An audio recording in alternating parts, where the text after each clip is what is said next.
আজকে এই গুরুত্ব দায়িত্ব পেয়ে কি মনে হচ্ছে বা কেমন লাগছে, কেমন করছে? দায়িত্ব পেয়ে ভালো লাগছে এবং পুরো জেলাটাকে আমাকে দেখতে হবে।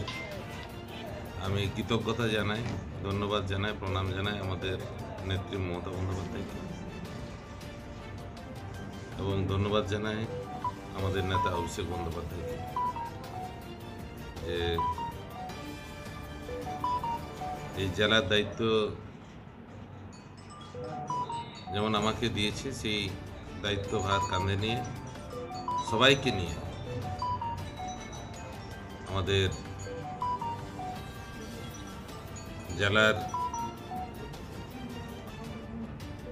যে আগের যে হারানো গৌরব সেটাকে ফিরিয়ে আনার চেষ্টা করব।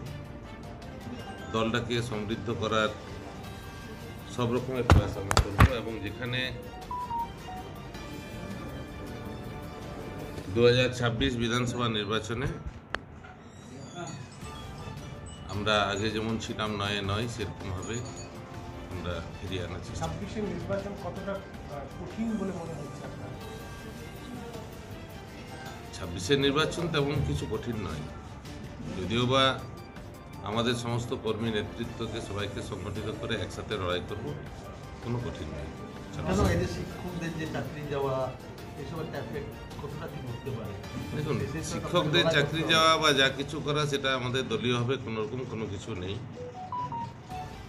যারা চাকরি দিতে পারে না তারা চাকরি খেয়েছে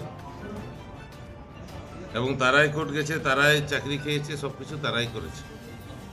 আমাদের নেত্রী মমতা বন্দ্যোপাধ্যায় আমাদের মানবিকতার প্রতীক, তাদের পাশেও দাঁড়িয়েছে, আমাদের দল তাদের পাশে দাঁড়িয়েছে।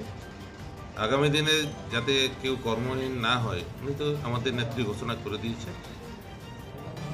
এবং সবাই বুঝেওছে, এটা নিয়ে কোনো এফেক্ট পড়বে না। আদিবাসী হিসেবে আপনি কিভাবে দেখছেন? এই জেলা তো আদিবাসীদের সংখ্যা বেশ, সেক্ষেত্রে প্রথম দায়িত্ব পেলেন, কি ভাবছেন বা কিভাবে এই? দেখুন, আমি নির্বাচিত হয়েছি আদিবাসী বিধানসভা থেকে। আমার এই বিধানসভা ক্ষেত্রে যেখানে 56% আদিবাসী অধ্যুষিত এলাকায় আছে, কিন্তু সারা জেলা জুড়ে তার সমস্ত আদিবাসী বিধানসভা নয়। আমি যেখানে যেমন সেখানে তেমনিভাবেই আমাদের কাজ করব এবং সবাইকে, সমস্ত নেতৃত্বকে নিয়েই কাজ করব। আমাদের দল, হ্যাঁ, জেলার যতগুলো আদিবাসী ভোট আছে সেগুলোকে সব ভোটে আমি এক জায়গা করব এবং যতগুলো আমাদের বাকি যে ভোটগুলো আছে সেগুলোকে আমরা সবগুলোকে একসাথে আমরা হারানো 6টি যে বিধানসভা আছে সেগুলো কি আবার পুনরুদ্ধার করবেন? আমরা নয় করব। দিদি যে গুরু দায়িত্ব দিয়েছে, মানে মুখ্যমন্ত্রী মমতা বন্দ্যোপাধ্যায় বা নেত্রী মমতা বন্দ্যোপাধ্যায়, এটাকে কিভাবে পালন করবেন বা মানে কি ভাবছেন? এটা এত বড় একটা দায়িত্ব, যেখানে জেলার অনেক বড় বড় নেতাও রয়েছে, আপনাকে বেছে নিয়েছে, সেখানে সবার মধ্যে কি বলছেন?